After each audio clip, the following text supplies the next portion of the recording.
For them, nothing is mutual. It's always China I plus, agree with you, but not mutual. I agree with you, but for several years, in fact decades, but at least in the past couple of years, we've been waiting that the Americans, after one administration or the second administration, we'll manufacture that jet engine with GE in India, but it hasn't happened, right? And you and I can well argue that every country in the world, including the Americans, has prevented a country which has the brain capacity, engineering capacity to reach the south pole of the moon, to interdict satellites in space, to build hypersonic weaponry, but can't build a plane engine on a technology that was developed in the 1950s, believe it or not. So, this technology denial and one-way streets have happened elsewhere also, but there is no suggesting that the arc of history was, probably still is, pointing in one direction, and that would say that if you were to pick the lesser of the two complications, it should have been the Americans up until a couple of months ago, which will go down in history as something strange. I am hoping it's an anomaly, but I suspect it no longer is so. Donald Trump is doubling down. He intends to go to the Supreme Court and fight on the tariffs. He's hoping to win there, where he certainly has Republican nominees who have become Supreme Court judges. He has got support because the Congress and the Senate aren't being able to do anything about it. And he has got one more thing. He is not interested in politics. His term is over. So, he is in it for whatever he is in it for. His family might have a later on interest in politics. Now, whether you make a deal, give him the Bharat Ratna and the Nobel Peace Prize for his great work in Afghanistan, sure. I mean, you can argue that Barack Obama didn't really deserve a Nobel Peace Prize either, the number of bombs he dropped and what he didn't get more as well. So, you can have that argument till the cows come home. I want to take some more updates coming in because Chinese President Xi Jinping has made his statement at the SCO meeting, and he's urged SCO member states to take on greater responsibility for regional peace and development during this summit. He's also come out and said that there needs to be consensus amongst all parties to stimulate momentum in cooperation. Now, you can argue that these are all statements, they mean nothing, and I would buy that argument. I've covered this for a long period of time as well, better part of 2 decades.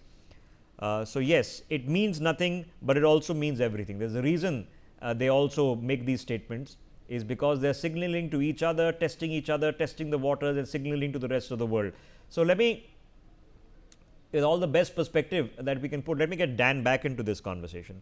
Dan, there are points of departure, okay, because I think all of us can understand and respect that in a world where countries have strengths and weaknesses, economic ones, there are going to be trade and tariff barriers, and that every country, including Donald Trump, has the right, has the self-interest to negotiate a better deal. India does have a lot of tariff barriers. So, if it was just a conversation on tariffs, it was an understandable conversation. I don't think anybody could sit here and be upset or be angry about that. That it is what it is. But when we are being told this is Modi's war in Ukraine, when we have literally nothing to do with it, as nothing to do with it as possibly can get, we are also being told that the Pakistani army chief is a red carpet guest. It's difficult to digest, and I'll tell you why. I was in Tel Aviv right before the October attacks took place, and if anybody is from America watching this, if there are a bunch of people in in a nice park, Central Park or some nice natural reserve, okay, Yellowstone, and they're out on a picnic with their families, and the kids are running around, there are couples on honeymoon, and 2 guys show up with AK-47s, and they ask you your name, and when you answer, if you are Hindu, they shoot you in the head. If you lie to save your life, they ask you to quote from the Quran. If they are not convinced, they strip the men naked to check if they are circumcised and then shoot them in the head. And when the wives ask, "You've already killed my husband, why aren't you shooting me?" the answer is, "Go tell Donald Trump." Now, when that happens, the response should reasonably be, we will smoke them out and you're either with us or against us. That's a reasonable response. But we've just been told the reasonable response is to call the people who've been running this, from Osama bin Laden to Mohammed Atta and all the others, and have dinner with them and ask them to endorse you for a Nobel Peace Prize. It's an in principled issue here in India. How do we get past that? Because the tariff conversation I can still digest. I have to tell you, the tariff conversation to me is even more undigestible because the conflict between India and Pakistan and between the Muslim world, the extreme manifestation of Islamism and jihadism and the rest of humanity really is just a cataclysm and it belongs in its own box. The tariff issue is plainly nonsensical. I understand trying to protect a particular industry that you consider to be a national imperative. That's reasonable. But other than that, every economist on the planet will tell you that blanket tariffs against countries are a bad idea. And in particular, someone should really tell Trump in a way that he understands, like focus his mind and give him a cheeseburger and have him understand that the tariffs are paid generally by the U.S. consumer. He seems to believe it's India that's going to pay the tariffs. It's beyond all belief. So, look, you discussed the arc of history before. I think the arc of history can tolerate, can survive a blip. And frankly, as a person who understands that the Bretton Woods system that you before were suggesting is completely no longer relevant, the post-World War II order that America led has value and is not completely defunct. And you know, the G7, for example, was meant to be more than an economic a cooperation society, if even that. It reflected something political. And by the way, one of the things that needs reforming is that India, that is somewhere between the third and the fifth biggest economy on earth, depending on how you judge it, and the third is where it's going, should be in a G7. Instead, we see India flirting with the Chinese bloc as a way of basically delivering a message to the U.S., and I understand that.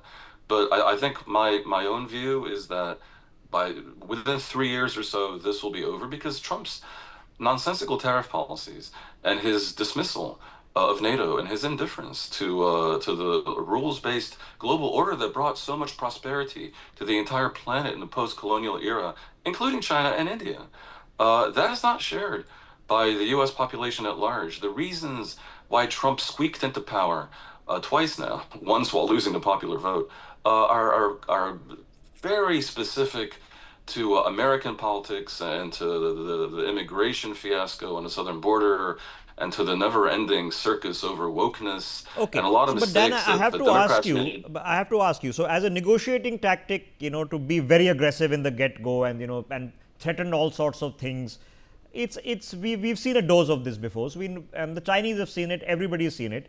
So that's one thing. But this is no longer a tactic. This is it's almost become consistent policy. We are now several months into this. Yes. This is not something new that Well, started and went over in a couple of months. He's going to fight it in the Supreme Court. In the US, he probably will win, which means that we are being told America can run primarily only on executive orders, and you can permanently bypass the Senate and Congress perpetually.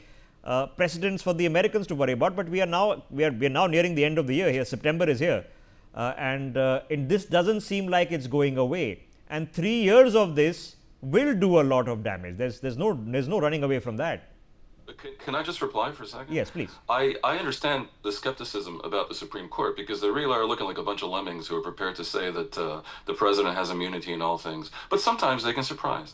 Even this Supreme Court, the U.S. president can only impose tariffs on the basis of a national emergency. And it is very difficult to see how any court, even one that is basically in the pocket of Trump, could possibly claim that there is a national emergency between the U.S. and every nation on earth, which were the recipients to one degree or another of the tariffs. It is so patently nonsensical, so spectacularly unpopular, and so clearly damaging to America's own economy, so obviously based on a complete misunderstanding of what tariffs are and what world trade is, that, you know what, I am not starry-eyed about the Supreme Court of the U.S. right now, but I have to think that there will be an intelligent discussion, and a way will be found to ease off of most of the tariffs, except for the ones that can be justified on a basis of a true emergency or a true defensible need to protect a particular industry and so forth. And if not that, I don't know, maybe Modi can say something nice about Melania,